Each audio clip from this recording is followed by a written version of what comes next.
And we're live. All right, it is 5/8/2021. Welcome back to the Chabinet meeting. As always, there is stuff going on this week. Just when we thought that perhaps we'd be done with the Chauvin trials, there is some rustling in the bushes that possibly there could be a retrial, considering some events that have occurred recently. I don't think we're going to dive onto that today. We already did 2 episodes on that. We'll just have to wait and see on that regard. But there's some other things going on that we might want to talk about today. We have the economy. We have does Joe Biden answer questions or not, or should he? I mean, he is supposed to be president of the United States, but whatever. Regardless, I am the department chair, I am the cabinet. and we got some interesting things that we have to dive into. I couldn't help but notice the other day, cabinet, that just like during the Trump administration, every month you have job report numbers and what's going on and how the economy is doing. Obviously, that was a big push for him for his presidency, and obviously that's the same case now for Joe Biden because of COVID. And just on a Thursday, if I remember correctly, what was it?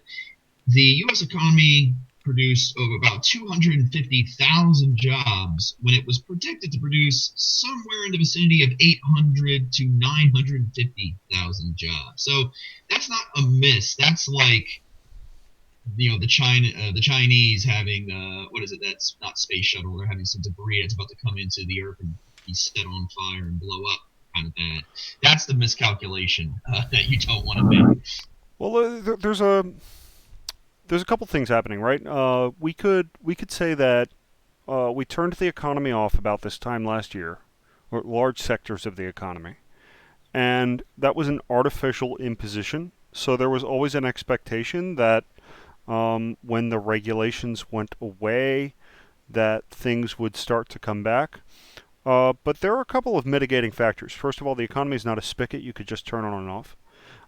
There would be massive disruptions, we knew, for at least for 10, maybe 15 or 20% of the population. Their jobs would not be coming back, not in the same form necessarily. Doesn't mean people can't get similar jobs and or learn new skills and all that stuff, but there are sectors of the economy that have not come back. That those that sort of wet blanket that was the general COVID regulation from federal to state to local restrictions, um, it was still going to have a long-term chilling and dampening effect. Uh, what do you make of that? Well, I mean that's to me, and it sounds like to you as well, but that's fairly obvious. I mean, when you shut down the entire economy, you can't just push a button and expect it to turn on. Not to mention when from local government all the way to state and federal government, you have all these new restrictions put in place due to COVID, and you think things are just going to run normally. Right. Well, Oh, and that's the other thing is these restrictions are not going away. Well, many of these restrictions are not going away or are not going away as quickly as might have been hoped. right. And then, there's always these people out there like, well, what do you mean? Things are open. People are going to restaurants and going and buying things. It's like, yeah, but you're not taking consideration the massive problem that occurred for how many months where there was no income. And these businesses aren't stupid. They are sitting there and they're watching, like, okay, we have this gap in income. How do we fight this? Oh, well, we don't hire as many people. We don't also have access to resources. And the magic word that is coming that people seem to forget about, inflation. It's here and it's slowly creeping up. And obviously, businesses don't Exponentially in want to some see that. sectors.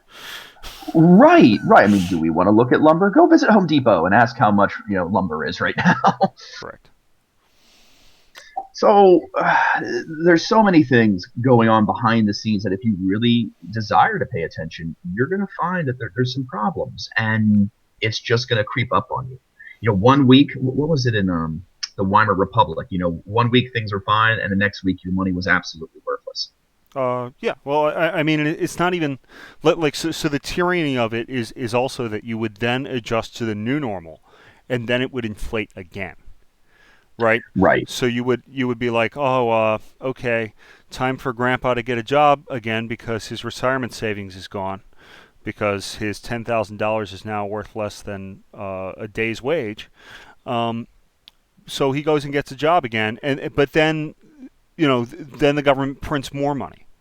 In the case of the Weimar Republic, it had to do with, in some cases, workers in the Ruhr Valley who expected certain returns for their labor, perhaps reasonably so. But the imposition of what was it, 10 million telephone poles that France wanted or something, that they claimed It's just craziness. the war reparations were not small. But then the solution was, well, fine, we'll just print it. Well, you can't just do that forever. And it's what we've been doing increasingly ever since the COVID started. So first it was like, well, we don't know what kind of economy this is going to, what kind of impact this is going to have on the economy. Therefore, we'll need a war chest, so let's print $2 trillion. And then the Yeah. following week, it was like, well, what about these people? Okay, $3 trillion for them. And then we've been doing that ever since, like it's the new normal. Well, that's the increasing new normal. It is the new normal. I mean, I hope this stops. And please don't, if you're listening to us, please don't think that we're hoping or anticipating that it's going to go from zero to I'm, wheelbarrowing my money into a store or setting it on fire for heat. I hope that's not the case. But who is to say that that can't happen? I'm not a world class economist. It's not like they always get it right. Janet Yellen. But I mean, the U.S. economy is special in that it is highly innovative, in that it adapts relatively quickly. Um, at least that's been historically true of it. But some of these regulations are killing the golden goose. Some of this printing of money is discouraging that innovation. Um, Many people are perfectly content to be paid to do nothing. right, and that certainly is a possible problem. And something, if I remember correctly, when I read very like the first few paragraphs of this article, that it mentioned that, and I decided to stop myself. And that's the one thing I think we're going to do today. We're going to read this article and possibly, hopefully, if we have time, another one. But we're going into this relatively blind. We haven't read the article. I'm very curious to see what the day here says. Now, mind you, this article is actually from the Washington Post. I just got it from the day because paywalls suck, and I don't want to put it on the Word document or whatever. We don't want the Word document. We actually want to show you the photos and all of that jazz. So Yep. let's get started on that. Also, so Biden calls for patience with his economic agenda after weak jobs reports fuel criticism. Okay, how patient? I mean, nobody expects, or at least I never expected the economy to rebound immediately. But if the projections are way off, then somebody's doing the wrong math somewhere. Somebody done goofed. Somebody's not including variables like, hey, why would people go back to work when they're receiving checks? Mm-hmm. The White House was put on the defensive on Friday after April's jobs report showed weaker than expected hiring, fueling criticisms of the administration's economic agenda and seeing up, yeah, again, and in a time of uncertainty, why would small business owners take more risks? Why would small business owners reinvest in their own businesses when they see that the one across the street just closed its doors forever? Some of these Yeah. businesses did not come back at all. A fairly large number too. I mean, particularly, it's. I'm sure it depends on your location, but I mean, do you want to go look at New York City right now? Right. Amazon's not going anywhere. Walmart's not going anywhere. Your chain restaurant, McDonald's, is not going anywhere. But that mom and pop shop across the street, doubt it's coming back. The U.S. Yeah. added 266,000 jobs in April, with the unemployment rate essentially flat at about 6%, the report said. And this is the official unemployment rate, right? Which is not the same as the labor participation rate, Right. something that we noticed throughout the Obama years. There was a great disparity between these things. Many economists have predicted the pace of vaccine distribution and stimulus programs would help fuel a more rapid recovery. The 266,000 jobs amount to a major slowdown in the pace of hiring after close to 800,000 jobs were added in March. Right. Okay. So some restrictions opened up in March. It's been almost exactly a year, and the people who planned to wait for that moment to hire did, and the people who were valuable in the new environment were snapped up, I bet there aren't that many people left unemployed who are valuable under the new circumstances. Yeah, or obviously those who desire to really be employed.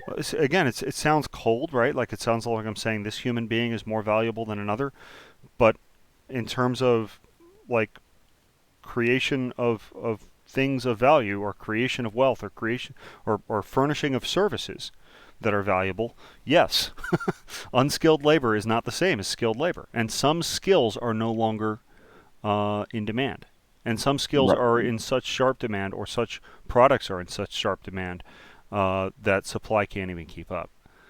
right. So, Businesses are going to pick those individuals who they see if they're going to put an investment in paying them, they're going to find the best right, individuals. those people will be cherry picked off, and then there won't, like, that'll be it. That'll be all they can. There are limits to all these things, or diminishing returns at the least with a moving economy. All right. The Biden administration has been careful to caution the recovery will take time, but still faces difficult questions over the anemic report. The remarks at the White House Friday, the president called the report a rebuttal to the idea that some Americans do not want to work, despite what you may have heard. Wait, what? So the report is an anemic report, right? Correct. And the president is saying that the report is a reaction, or a rejection of the idea that Americans do Well, not want to work, despite what you may right. have He's heard. So what we have heard is the report. right, but he's saying if you go to the very next line Yeah. there, quote, more help is needed. We're still digging out of an economic collapse that cost us 22 million jobs. The president said, "Let's keep our eye on the ball." So he's saying, "Oh yeah, this just is further proof that we need to spend more money and First who of more." all, you haven't seen an economic collapse yet, Joe Biden. I mean, he is old, but he's not as old as the Great Depression. Not quite. He's never known one. Um, there was, and this was a government-created disaster. All right. Yeah, it certainly was. So, but I'm trying to understand. The report is a rebuttal of the idea that Americans don't want to work, but the report shows that Americans are not working in the numbers you hoped. And then he says, despite what is in the report. You say tomato, I say tomato. Okay, I mean that's some nice double speak there, Mr. Biden. Um, we knew this wouldn't be a sprint; it would be a marathon. Quite frankly, we're moving a lot more rapidly than I thought we would. Okay, I mean that's fine. This is the sort of thing Trump might have said as well, in terms of saying we're doing better than I expected. That's typical politician speak. Um, Mm-hmm. Wherever of course we weren't going to hear your expectations in terms of brass tacks a month ago, were we? So you could say they were whatever you want to say they were.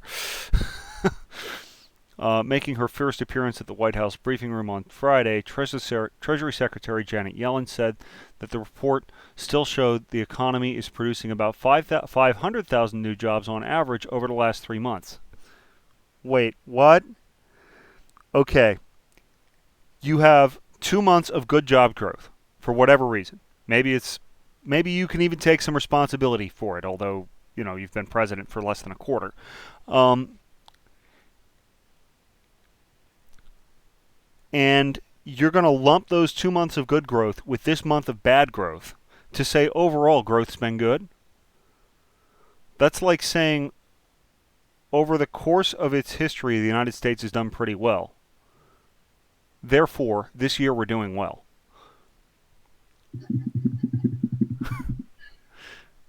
I mean, I don't want to be too. Yeah, Well, I do want to be hard, but I want to also give them the and benefit to of be the fair doubt. enough to them, like if you had multiple months of anemic growth or negatives, that would be far worse than a single month of bad numbers. So Right. fair enough. I mean, okay, so you did bad 1 month, but again, this is not. I don't see this as bad. Bad would be like, oh, well, we wanted 800,000 jobs, we got 600,000. Okay, that's bad. That's not, I mean, you should be kind of closer. This is not that. This is 200,000, 250,000 jobs out of 800 to 900,000. That is not a miss. You literally completely missed. By the way, this is a person who goes straight out of college into Clinton's Federal Reserve, and then uh, ends up on something called the Council of Economic Advisors, whatever the heck that is. And then she's been a civil servant her entire life, which I don't view as a positive thing, unless you're in the military. Like Yeah, yeah, that's no understanding. Well, I don't want to say that. I mean, clearly this there's person has nothing in some her experience. background that indicates any actual experience in the real economy. She's never had a job. In her entire life, she's never had a real job. She went straight out of college into government. It was just like, hey, can you see anything? Council of Economic Affairs, returned to Federal Reserve. She was out of favor for about 4 years there. Nothing in between. Federal Reserve Bank of San Francisco, Vice Chair of the Federal Reserve, Chair of the Federal Reserve. After the Federal Reserve, Secretary of the Treasury. Let's move on before I stare at her and I lose my soul. I Okay. can't. I absolutely expect to see continued progress in the economy. Probably bumpy, Yellen said. Democrats approved a $1.9 trillion porculus package in March without any Republican votes that included a $300 per week supplement to unemployment benefits. It's almost like it pays people not to work. Right. It was going to be 400, but yeah, Manchin said no. So Joe Manchin's hill to die on is between $300 and $400 for not working. Well, I mean, That's where he I don't puts know. his flag in the sand. I consider it a poke. He poked at them like, no, not 400, make it 300. That was the Okay. middle ground for him. But This whatever. this is the hill. This is the hill I will die on. The A little GOP bit and less. many business groups argued that reports showed the unemployment benefit is discouraging workers from rejoining the labor market, as reports have emerged throughout the country of firms struggling to bring workers back on the job. I mean, I know employees that have decided, no, I'd really rather not come in. Um, Democrat leadership, meanwhile, seized on the jobs report to argue the need to approve the White House's spending programs, such as child care and infrastructure. There's that wonderfully ambiguous word, infrastructure. There it is. They say that would accelerate the recovery. Okay, so paying what? Shovel-ready jobs? Like you're gonna? Okay, I don't know how many people agree with me on this, but there is rigorous work done by people like Milton Friedman, like Friedrich von Hayek, and like Thomas Sowell, who show with meticulous references and footnotes that FDR's infrastructure spending exacerbated and extended the damage of the Great Depression. But this is the myth. Yeah, I've actually heard of that and read a little bit about that. I mean, there's obviously that point of view, but no one, you and I sitting here, cannot point to the exact things to explain to someone on the street the reasons. We can say a few things, but it's still it's still vague enough Right, where, it's vague enough that they get to say it. Oh, we're going to right, fix the economy with infrastructure spending, get people back to work. right. But, and this is the part I wanted to mention next, the next paragraph here. You go ahead. Yeah. When you dig into the report, it confirms everything we've been hearing anecdotally from employers. Employers are frankly competing with a very generous unemployment system, said Neil Bradley, the executive vice president of the Chamber of Commerce, in an interview. Bradley said that the chamber's numbers suggest 1 in 4 workers receive more from unemployment than they did when they were working.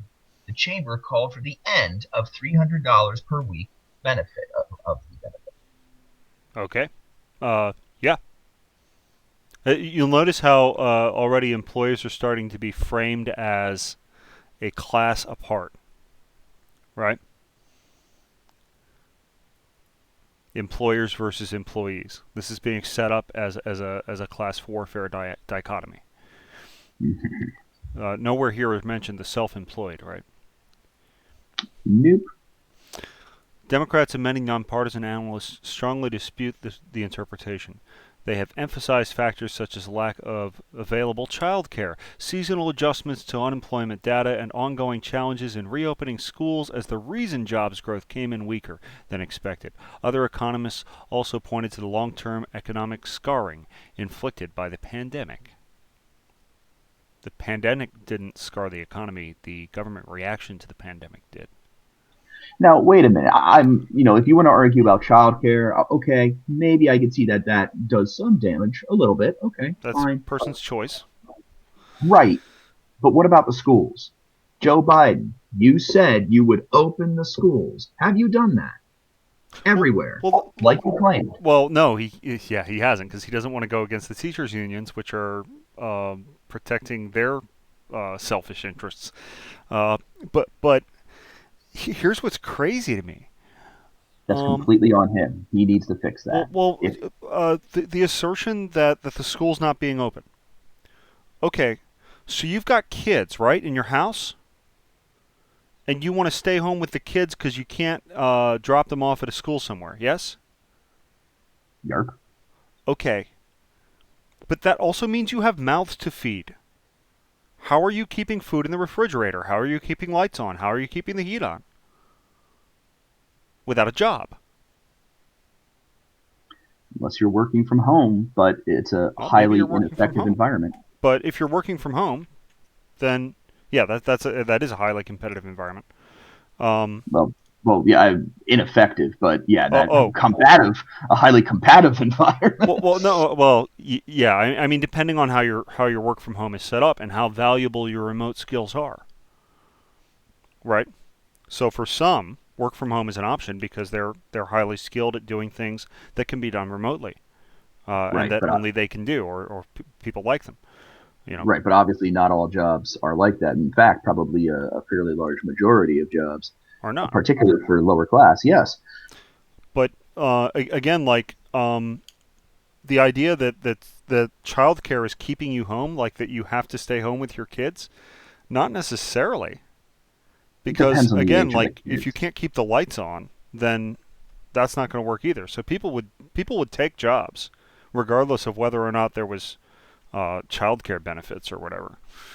Unless, unless what? Go ahead. I'm at a loss here. Unemployment. Right. Oh, yeah, yeah. Unless the government's paying you to stay home. Right. Is the So, government paying me to stay home? Right. hmm, it's almost like the culprit is obvious here. Um, Right. Partly, look, there are some other things like shifts in what's valuable going on in the economy. Surely that retail shop that you walk into in a small crowded space, like that's just not happening right now because of the societal zeitgeist. But the government created that too. Um, Right, and you have the states too. Obviously, individual states with different rules. I mean, that's understandable; they have that right. But in the same instance, if you are going to go into office and claim that you're going to open up the schools to help the economy, and you haven't done it, what the hell are you doing? did he say that? Yes, he I'm was. sure I'm he going to said open the something that's schools. All okay. the schools are going to be open. Yeah, okay. Yeah, that lasted all 3 seconds. Right, and again, what some of my colleagues, our colleagues, excuse me, would say like, you expected him to actually, do what he said. What's wrong with you? I'd be like, because I want to hold my politicians accountable. Well, I mean, uh, he speaks out of both sides of his mouth so frequently that I really don't have any faith in Joe Biden's sort of word is his bond kind of integrity. That's not who he is. I know, that's most politicians, but I'm never going to give that up because if we Like can't do weirdly that, enough, as gruff and as obnoxious as Trump was, and as bloviating and blustering and sort of boastful as he was, um, if he said he was going to do something, he at least tried. He would say he'd say like I'm going to have a 5,000 mile wall and it's going to be 20 feet high, and he got like six a sixth of that wall, maybe half as high as he wanted or whatever. But there was an effort to build it. Right, Um, like that was actually being done. He did a number of things he said he was going to do, and the things that he said he was going to do and did nothing. That's when I got angry again. I hold right. every politician accountable to you say you're going to do something, show me you're trying to do it, and Yeah. really show me you're trying to do So you're Missouri, huh? The show me state. it. Yeah, to some degree, I'm not too fond of certain parts of Missouri, but again, hey, it is what it is. Let's move on. All right. In the briefing room, Yell acknowledged there's no question, and we're hearing from businesses they are having difficulty hiring workers. Um, Yellen says the evidence does not suggest particularly weak job growth in states and job sectors where workers stand to see the particular benefits from collecting unemployment relative to going back to their jobs. Wait, what? No, you Evidence does jump not paragraphs there. suggest. No, well, this is as far as I got. With a key factor, look up. She said that data suggests unemployment bonus is not the key factor. What did I miss? Maybe I I thought you skipped jumped. this sentence because Right, it was right. redundant. The key factor. Key Key, factor. key. Okay, so she said evidence does not suggest particularly weak job growth in states where and job sectors where workers stand to see particular benefits from collecting unemployment relative to going back to their jobs. She pointed to the strong growth in leisure and hospitality jobs where wages are typically low. Oh my God. Yeah, the reason for that is because those businesses have been clawing and clamoring to allow states to actually start that process again. How many states wouldn't even allow you to go to an Airbnb for a while the last Uh, few months? yeah, that's true. So the truth is, there's incredible demand in those sectors, and I bet the people who are already doing those jobs saw their wages increase. Right. Do you want to? I mean, do you want to bring the cruise lines into this? Look at them. They've been. I don't know how much money they've been throwing at the government. They were supposed to open in October, and they wheeled and dealed with the government to open in July. Now we'll see if that changes, but they're bleeding hundreds of millions of dollars per cruise line. I'm sure some of the air travel industry is the same way still. None of this factors the opportunity costs of not working either. So some of these people may be going, yeah, I could be paid $15 an hour on unemployment or $10 an hour at this crappy job on the cruise line or whatever, but join the Navy, see the world, I get experience, maybe I get, you know, an increased opportunity down the road. Maybe I get promoted. Maybe this is an opportunity to make some money in between my internships at college. So those people who are taking those supposedly shitty low wage jobs, despite supposedly better pay from unemployment, maybe they're people who are able to see ahead further than like this month's rent. I mean, maybe I kind of see it from an opposite angle. I'm of the point of view that I think the majority of these people that are not getting jobs are sitting there and looking at their opportunities and saying, okay, for the next 3 months, I'm going to collect unemployment. I don't really have a desire to, as you just said, go in the Navy and make a long term plan. I'm going to work with what I have right now. What I'm saying is she's identifying certain sectors where people are not going on unemployment, even though unemployment would pay them more, supposedly. With a strong growth in the region where wages are typically low. Yeah, but that's timing.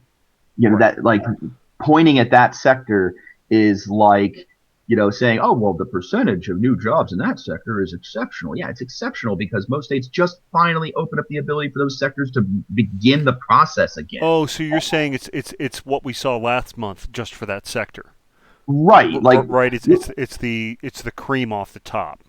right. I So, get like, it. remember how airlines were like shut down for how long and they were screaming. And the very next month, when they were allowed to open, like, numbers and earnings, if you look at the stock market, all this stuff went absolutely crazy. Well, yeah. Right. Why do you think that is? Because you went from zero to what, 75%? Yeah. Okay, so that makes sense. And that explains part of it. And again, those people who are the first to come back are probably people who are a little more likely to say, I want to work for whatever reason. And the dollar value is not the only motivation. I get so sick of hearing from, I guess, people uh, towards the socialist end of the spectrum who say, oh, America has this terrible culture where people feel like they have to work. God forbid. Go Work to is Europe. ennobling. Um, uh, okay. Let's see. up, up, up, up, up.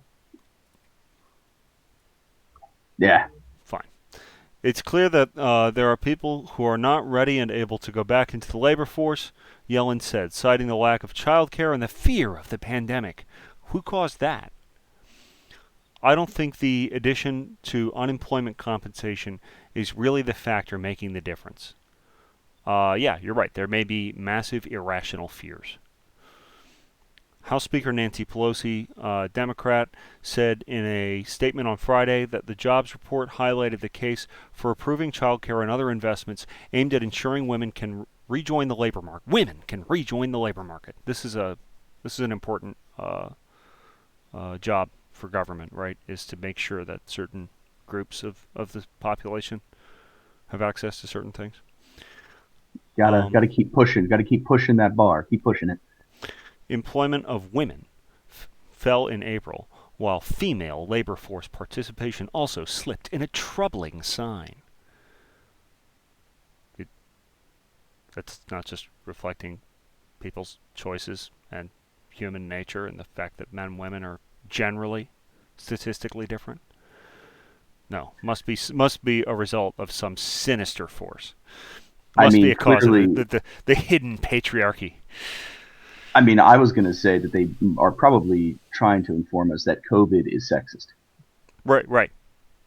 The virus knows. Must Don't you be. know this? Republican lawmakers are moving in the other direction. The GOP governors in Montana and South Carolina have moved to cut federal unemployment benefits, arguing that they are slowing down the recovery. Uh, Other GOP-run states may follow. Today's disappointing jobs report is a result of federal government incentivizing people to stay at home and seek enhanced unemployment benefits rather than find a job. Even as employers are active, how much psychological damage does this do to people? The back and forth. No, I mean like the person sitting at home collecting that check. Like, what does that do to their sense of self-worth? Depends on the individual. What about or the student sitting at home for the entire year because for whatever reason their parents or their school thought it was unsafe for them to go socialize with other kids? Immense. I mean, that's immense. But Is, I guess on the other level, I mean, if you're an adult and you're sitting at home and you're collecting unemployment and you're happy a little bit that, oh, I'm collecting unemployment, at least I'm getting some money.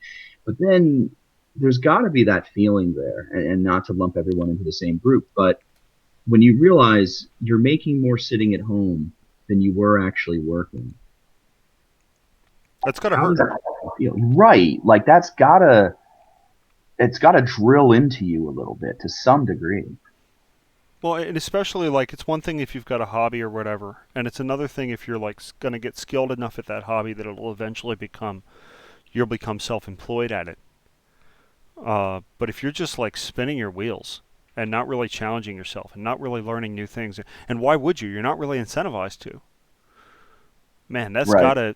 that's gotta have a long-term impact on your Right. ego, which like and I don't mean like the in the negative sense like people get narcissistic whatever, but you need to have some sense of self-worth. Yeah. And the other thing that also, I mean, has to hurt is, I mean, here you are, they're playing, race games, we're playing, sex games in the sense of, and please don't haha laugh what I'm saying. I'm referring obviously to male, female. I mean, look at the quote there by Nancy Pelosi. As we continue to see, blah, blah, as we see continued evidence that women and working parents have been hit hardest in the economy, we must invest in human infrastructure, Pelosi said, two paragraphs up from where you are. Oh, okay. The evidence is clear that the economy demands urgent actions. Her slamming the desk she's sitting at probably at that moment. Urgent action. I mean, it's just nuts. Um, Right. It's an emergency. Give me money. It's an Right, emergency. right. Let me spend more money. It's Again, an I emergency. will Let revert. me control more of your life. It's an emergency. Let me pass a law that says which words you can and can't say. Pass the bill. We'll read what's in it after we pass it. Again, Nancy Nancy Pelosi quote. Pelosi. Oh God, they're all the same, but she's special. Uh, Jan Hatsis, chief economist at Goldman Sachs. This is a person I trust, right? Said that he did not believe the unemployment benefit was the most important factor in the jobs report. Oh, cool, Goldman Sachs. We'll just take your word for it. I'm sure you're not benefiting forwards and backwards from all of this. While Oh, bank acknowledging earnings are insane. it may have an impact, Hatsis pointed to the importance of how federal government accounted for seasonal change in the data, which may have artificially decreased top-line jobs numbers, or maybe they had been artificially increased previously. That would be another way of looking at it. So he's just saying, you're not massaging the data right. You always have to take every data release with a grain of salt. Yes, you do. And I think this one you have to take with a rock of salt. Well, why this one over any others? Oh, you don't like this one. Got it. COVID, COVID, COVID, COVID, COVID. Spend money. Just spend money and we'll fix it. To quote Bush, there are no do-overs. Presidents make decisions, and once implemented, hindsight kicks in. Yeah, and that's why Bush should not have gone along with the 2008 Porculus Oh no, you're bailout. reading. You're reading the comments. Oh no. Well, is this? Oh, I am reading the comments. Oh no, you're This is reading a the comments. particularly insightful comment. But yeah, okay, so that's the end of our article. Right, right. Okay, So, cool. oh god. I mean, maybe someone's gonna watch this and say, "Oh, well, you're harping on one jobs report too much." Well, again, I will state, well, you could argue that. Fine, fine, okay, understandable. But in the same instance, this was not a tiny miss. This was an extensive miss. And at the same time, they're saying, well, let's keep going further. What if the next job report is really bad, or the one thereafter? Are you going to just switch priorities and change your whole plan, or are you not going to do that because you're the current party in power? Oh, I don't think we're going to get an answer to that question because Joe Biden's press secretary says he shouldn't take any questions. Oh my God, yeah, you're right. That's or as Joe Biden would like to say, I'm going to get in trouble if I keep talking. What is this image? I don't know. It Is looks this like, somebody being tased at like a border control facility? how does that photo have any relevance whatsoever I to have no this article? idea. I mean, I can understand if it was a video and it just stopped at that point, but it's not. Don't they cite this stuff? Hold on. Where did I go? Wait, yeah, what did you do? This was it, right? Uh, Oh, wait. no, Okay. no, Here we go. no. You got to click on it. Yeah. Yeah.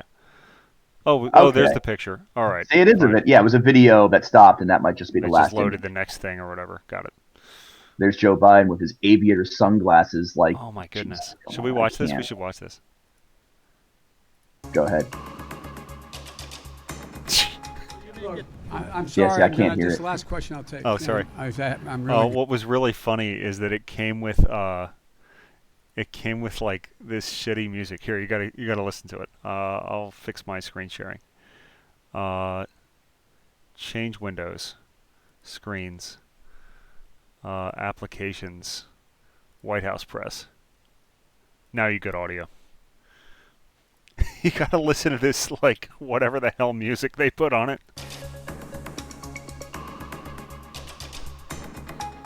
Look, Oh my I'm God. sorry. I'm gonna. This is the last question I'll take, and I'm really gonna be in trouble. The trouble seems to be confirmed from White House Press Secretary uh, Jen Psaki. He takes questions nearly every day he's out from the press. That is not something we recommend. In fact, a lot of times we say don't take questions, but he's going to do what he wants to do because he's the president of the United States. The first time I traveled with him, he took questions from the pool 3 times that day. And I thought, am I going to be fired when I get back?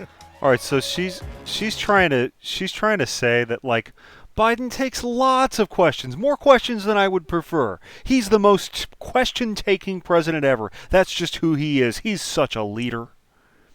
Are you absolutely kidding me? He took 3 questions. What? My president should be taking so many questions from so many people that he or she can't even speak barely the next day.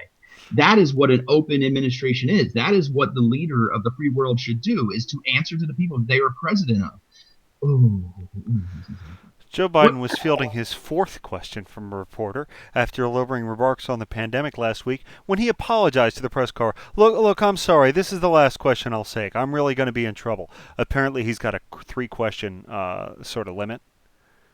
You know, he's got a... I can't.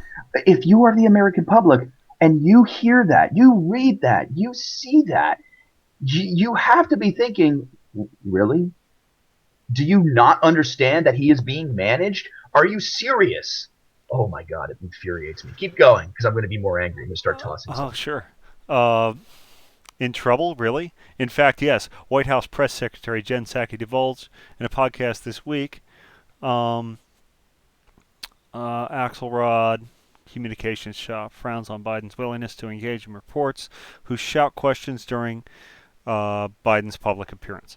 By the way, David Axelrod is a former Clinton person. Just for Yep. the record. Okay, just checking. Works for CNN. Got it. Super unbiased source. This is not something we recommend, Psaki said. In fact, a lot of times we say don't take questions. But she continued, he's going to do what he wants to do because, you know, he's the president. Psaki... Like he should be able to do, because he's the president. Right, we just watched her say that. But again, like, I don't think that she was actually saying that she thinks he shouldn't take questions.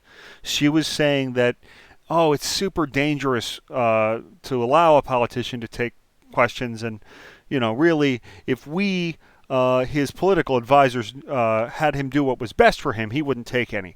But he loves the American people so much, he's going to take all your questions. Again, wonderful. You can spin it that way. I'll use an old frame of speech. She's the spin doctor. Well, I was going to say that dog just don't hunt. No, that's not what that means. No. Psaki, who expects to step down from her high-profile and high-pressure job in about a year, spoke candidly about our efforts. She spoke candidly, did she? Have you ever heard Jen Psaki speak candidly about anything? Never. Circle back, Jen Psaki. About the effort of keeping on message a president who likes to interact with people, including reporters. Oh, he's just such an interactive president. I dare anyone who is watching this, go look at Trump, speaking to people at an event, right? Like a crowd of media. Hell, go look at Bill Clinton. Go look at W. Right. Go look at like any television era president. Right. And then what you notice all the time with Joe Biden is, as soon as he's done taking one, maybe two questions, he's ferried away, and you see this group of his staff. They're like, oh, that's all the questions. And they physically get in the way of the reporters and like push them away and move them somewhere. I have never seen that. I can't. It's so embarrassing, because you foreign leaders, people are looking at this man like this man will get blown over by a stiff wind, and he's the leader of the free world, and he can't answer a few questions from the public that he is basically supposed to be looking for. I mean, look, you know, and I know that he's not neurologically all there, and so they've got to do everything they can to keep him from tripping over his own tongue in public and saying something about, I don't know, liking to sniff kids' hair or something. Right. Great. Okay. If that's the case, then I would love to meet the people who decided that this individual was the best person for the United States, and they decide I'm going to put my faith in them by voting for them. Right. Yeah, great but job. the alternative was Beelzebub. So I'm shaking my head right now. I'm resisting. I pointed this out, I think 2 years ago. I said, look, Hillary was Lucifer, Trump's Beelzebub. In a contest between Lucifer and Beelzebub, you have no problem taking the lesser of evils. But Joe Biden is a block of wood. Oh my God, it's so sad and so true. I can't. His staff is painting him different colors just to match what people are looking at. I can't. Keep going, please. That means staying focused on the issue, the issues the White House wants to talk about, particularly what's been done to stop the pandemic and get the economy back on track. It also means staying away from the controversial issues, like the surge of migrants at the border. Oh, you mean like the real problems? No, the White House is more in charge of the President of the United States. Yeah. But again, this is. Have you ever seen The West Wing? Yes. I think it's a garbage television show, but I think that it is very instructive in that it reveals how the radical left sees the world. They think that the White House is a place where people gather to discuss different points of view, and in order to sort of work out all the possibilities for how a problem might be solved so that they can collectively reach the best conclusion at their round table. Well, and that, again, it's funny you mention that because some people I talk to say, "Oh, well, that's the point to having a cabinet. You are not an expert in everything. You have a cabinet." And to a point, I agree. But if you are the leader of the free world, you are the speaker that comes forward from that cabinet and talks. Right. I'm You not are saying the you voice. should keep yes men around you. Far from it. You should keep people around you who vehemently, vociferously can challenge you on your points of view so that you can then double down and be sure that what you're doing is right. But, Right. you know, or have your point of view changed. But not in the moment, not when you're deciding whether or not to fire the missiles. The president is the executive. He's a part of the military command structure. He is the person who was voted on by the people, not the cabinet he selects. Right. Congress is what that's supposed to be. The Senate is what that is Right. supposed to be. Right. The cabinet is there because they're people who he trusts the advice of. That's the premise. He selects them. This is why there was so much frustration with Trump's cabinet choices, because they were people he trusted. For better or worse, I think his judgment of character was lacking in some places. Yeah, he kept firing people. That was embarrassing and ridiculous. Right, but he certainly had. Well, was it embarrassing and ridiculous that he kept firing people, or embarrassing and ridiculous that people were so self-serving and caught up in their own egos that they couldn't follow the directions of the President of the United States? Well, that's the thing. It could go either way, right? It's either embarrassing upon those individuals for not following the things that they're supposed to do, and it's also embarrassing because you and I sitting here, perhaps it's Trump's ego. We don't Right. really know. And I mean, obviously he had an ego. There's no Probably question. some combination thereof. Exactly. But The process the buck itself is does stop embarrassing. there. The president should get the final word. I don't like these people who just want to write their tell-all book and get their New York Times bestseller for a week. Ammunition for the left. Yeah. So, yes, you should absolutely be willing to be fired if you think that there's a core principle on which to challenge the president. But as to whether or not you want to like allow an executive order go through to increase wall funding or something, like, get out of his way. He's the president. The courts can decide whether or not that's constitutionally appropriate. Right. Again, I voted him into office, or whoever voted him into office. That person's a leader, not you, whoever Right. you are. And look, I'm not a fascist. I'm not saying der Fuhrer, the leader should have control of everything at all times. I'm saying, like, the court should be a check and a balance. But as a member of the cabinet, your job is not to be a check or a balance. Your job is to present the leader with the best possible options, and to make sure he's considered every point of view, but then to let him make the choice. You're the team captain. Yep. You are the team captain. You are the representative. You are the face. You are the spokesperson. That's what you are. Psaki said one reason the White House resisted calling the situation a crisis, despite reporters persistently pressing why officials wouldn't use that term. Man, they love this. Is the same as like when they wouldn't say Islamic radical terrorism. Well, this is Obama administration 2.0, so yeah. They love their control of language, or their manipulation of language. Was not to give the media a nugget that could run across the bottom of television screens or be tweeted out. We That's understand. also I don't mean to interrupt you. I'm sorry, Okay. but it's really funny because last night I was watching Razor Fist live, and he said the same thing that the left has perfected the art of the language war, Yep. and they're masters of it, and they are. They truly are. Yeah. Because they understand the value of ontology Right. and the epistemological truth that to some extent words shape your reality, not necessarily always the other way around. hmm and that is one of the key factors that hurts conservatives is that a lot of conservatives just want to mind their own business and go about their day. Where you have on the left, you're like, no words, we speak, we criticize, we go after, we attack. Mind you, you could argue I'm criticizing right now, but there is a difference in, you know, do you mind your own business in certain things or get involved in others? And in this case, words are weaponized for political means, which they are on both sides all the time. But there's an extra level that the Democratic Party takes it to, and it's just excessive. Well, are you familiar with Earthsea? No, I am not. It's Ursula Le Guin's fantasy setting. She was a female fantasy author in the 50s and 60s. Very, very successful, very popular. Sort of a, a, a slightly, in an old school feminist kind of way, a bit of a response to Tolkien, but a thoughtful response.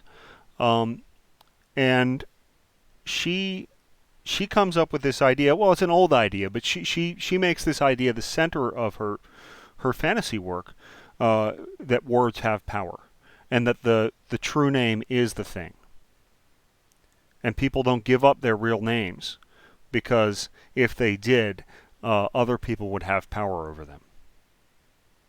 Well, the problem there also is that yes, words can have power, but we also have freedom of speech in this country.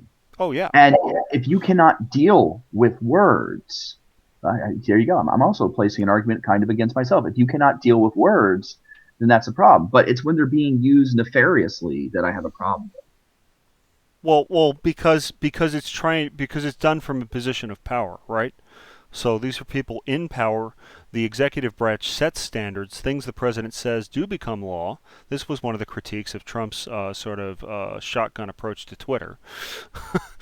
Mm-hmm. But when you establish, oh, we're not gonna call that a crisis. We're gonna call that a situation, or we're not gonna say radical Islamist terror group. We're gonna say disaffected populations. Then people don't have the words necessary to describe what's happening in their world. Oh God, this hurts. Move on. Move Okay. on. Oh God, it's so true, but ow. We understand and know that the nature of some components of social media and media these days, and we just didn't want to feed into that on this issue or really any issue. Except when you want to use it for your own means. Oh, absolutely. Oh, let's take the ammunition out of the gun now that it's pointed at me. Yep. The press has also pushed the White House on why Biden has not gone to the southern border himself to address the situation. Acknowledging the border is an important issue, Psaki added that a much smaller percentage of the public is focused on the border than the share that cares about the pandemic and the economy. Well, the economy is a big word, and it could cover things like the border crisis. So that may be maddening, she said, but that's what we try to do. Oh, good to know that you're trying really hard to be maddening. Good job. Mission I'm accomplished. You are my maddening. God, Might be the absolutely most honest infuriating. thing she's ever said. I can't with this woman and this staff. I'm just infuriated to no end. But again, this is the game, and the part of me that is infuriated right now is being looked at by the other half of me. That's like, did you not expect this? You knew this was going to happen. Yeah. Man, in terms of the language manipulation, have you seen The Killing Fields? No, no, you were You have mentioning this to got me to the other see The day. Killing Fields. You made me watch Beasts of No Nation, right? Yes, I Okay. did. This is the OG, right? Okay, Cambodia is the OG child soldier nightmare. Oh my god. Okay, there's so many things I have to watch. Right now, I'm rewatching 1917. I'm prepping Oh, that okay. for the possibility of an assignment. That's cool. Um, I've been which trying to find this book, and I can't find it in Barnes and Noble. And it's Jeff Shara's book. They've got like all his other books. I probably spelled his name. I did wrong. but I mean, I guess it kind of relates to the Killing Fields and to Beasts of No Nation, because what's fascinating is, again, we're taking the perspective of whether it's the individual or individuals. What I'm really noticing about 1917 is the story, the backdrop is not what is important as much as the soldiers going through it and witnessing the backdrop Hmm. and the feelings that come out of that. And that's kind of where I'm aiming a lot of my questions for our clients, excuse me. Yep. And I think it's going to be interesting because, again, throwing yourself into the situation and seeing from the perspective of what's going on, that Yeah. is always Uh, powerful. and that's why we've got to find this book and make some of them read it. This is called To the Last Man, and it is a book that gives you a a sort of series of little vignettes. It's almost like an anthology, except for a few of the characters, they come back around a couple times. Um, Okay. and they are men fighting in all the different theaters and times and places of the First World War on every side. So their individual stories, their Yeah. perspectives, what they saw. So it's kind of like I don't know why, but a World War Z type feel. It sounds like. Yeah, absolutely. Well, I mean, it's the son of the guy who wrote the Killer Angels, right? Yeah, And yeah, that sort of gives you that just for Gettysburg, right?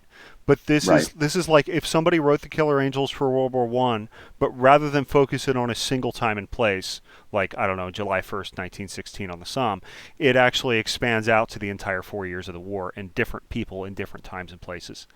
Hmm. But it's really really compellingly written because the characters are quite three dimensional and believable, and then they're experiencing these things that are, you know, earth shattering in terms of the impact that they had on people's psyches throughout the 20th century.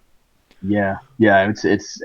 I'm really diving into that again after I'm rewatching 1917 here. I'm only a quarter of the way through the film again after watching it, Yeah, and and I know you need more demands on your time. I'm just there's so much. But um, let's finish this up here okay. because I do have to get rolling. So yeah, I guess we can finish with Jen Psaki. God. I mean, Psaki yeah. addresses two of her missteps in the first 100 days, her flippant comment about Space Force, and the initial definition of the president's goal of getting a majority of schools reopened. Um, Aha! well, a majority of schools. Well, that means 51%. That's not what Joe Biden said on the campaign Well, he said trail. we're going to reopen all the schools, right? Yep. Okay. Well, like most of the schools. I'm not even going to respond. Just keep going. Asked about Space Force during her second week at the brief podium, Psaki said, "Wow, Space Force! It's the plane of the day." Really? You're mocking the Space Force? You're also Yes, mocking the idea of new aircraft, which are actually really exciting. wow, Jen Psaki. Are you? Yes. Um, right. I would love for her to go mock, the astronauts who were going to land on the moon for the first time. Go mock those people. Not to say that these people are certainly, those individuals, but I guarantee when Space Force grows into its own, you're going to have those Well, moments. she already had to tweet. Actually, it's important. But it's like they don't believe in anything, therefore everything is susceptible to being like it's just so smarmy. The lack of respect. Yeah, unbelievable. I mean, Uh, entirely predictable, unfortunately. and disgusting. Just disgusting. Pasaki called that a quote good lesson for her about the seeming to degenerate people who are working hard at their jobs. She also credits the head of Space Force with writing her a note, the contents of which she didn't share, and giving her a Space Force pin. Quote, I will always be an advocate for the Space Force, she said. On school reopenings, Psaki said she immediately realized how unsatisfactory it sounded when she said Biden's goal would be met if more than half of schools had some teaching in person at least one day a week. Yep. I'm doing everything I can not to curse. It's move the goalposts. So you don't want to deal with the hard problem that you said you were going to deal with when you came into office and you were going to do this. Oh, you want the economy to do better? Well, then you have to break some eggs. You're going to have to do something, and you're going to have to go against those unions if that's your goal. Or maybe you do some actual politicking and talk to the governors of those states and work something out. Oh, wait, no, elections are coming. I can't do that. So you're going to blame every problem with the economy and every hardship resulting from the economy on the unfairness of our capitalist system, and you're going to say that you need to create more donatives and social programs to make up for these systemic, racist, systemically patriarchal systems that we have that have gotten us into this mess. That's what they're saying. Right, but there's literally no acknowledgement of the fact how the economy was doing the day before COVID hit. Was the economy doing well or not? Well, and what the response would be was, that would be a measurable thing. We can't have that. Right, but the answer they would give if they were forced into a corner and with a gun pointed at their head was, oh, well, it was good for Caucasians and the wealthy. Yeah, it was good for them. What was it was a Clarence Thomas quote. No, sorry, I lied. It was a Thomas Sowell quote. Sowell was working for, he was like a hardcore sort of socialist economist, but really, really smart. Really, really bright, really, really smart, and he wanted to know, like, if this sort of crop program in Cuba had worked out, and he sent to an official institution to get the data on what things had been like before. Like a hurricane had come through, and was told effectively, "You'll never get that data."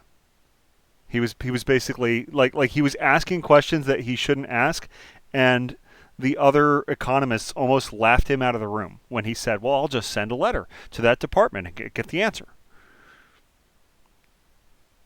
Just disgusting. All right.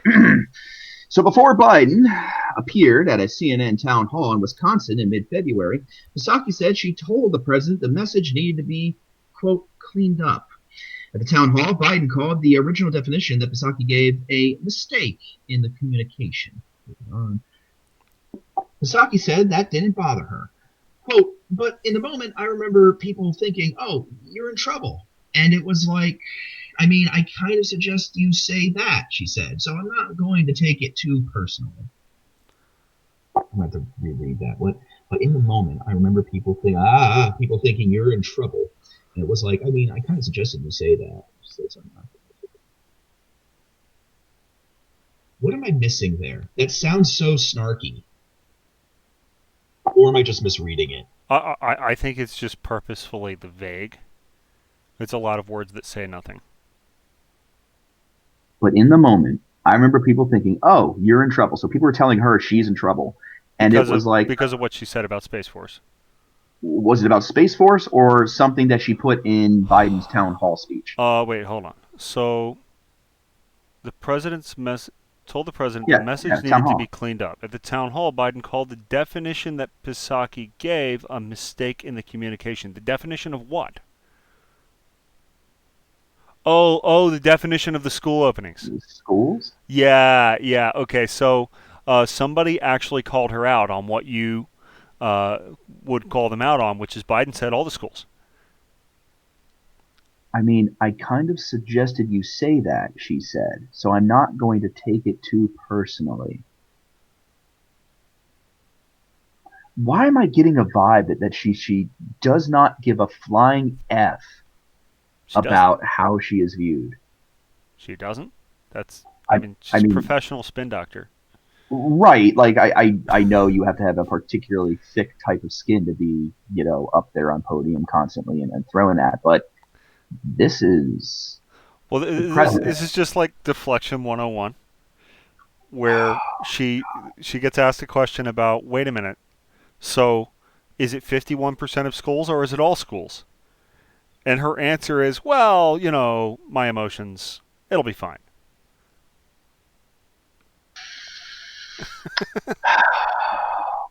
All right. All right. I'm done. I'm done. You don't. I don't. I Triggered. don't want to read Well, anymore. you've I got need to the to end. leave. You got Yeah. to the end. I made it. Good. I'm finished though. I can't. I don't. I don't want to go anymore. Take All this right. woman's face off of the screen. Very And well. Joe Biden and his stupid aviators. Let us achieve some zen with Epictetus. We're up to number 16. When you see a person weeping in sorrow, either when a Like me. child goes abroad, or when he is dead, or when the man has lost his property, take care that the appearance do not hurry you away with it, as if it were suffering in external things, but straightway make a distinction in your own mind, and be in readiness to say, it is not that which has happened that afflicts this man, for it does not afflict another, but it is the opinion about this thing which afflicts the man. So far as words then do not be unwilling to show sympathy. Do not be unwilling to show sympathy. And even if it happens so, to lament with him. But take care that you do not lament internally also. Well, Demonstrate sympathy, but try not to let your empathy run away. don't become controlled by the moment. Yeah.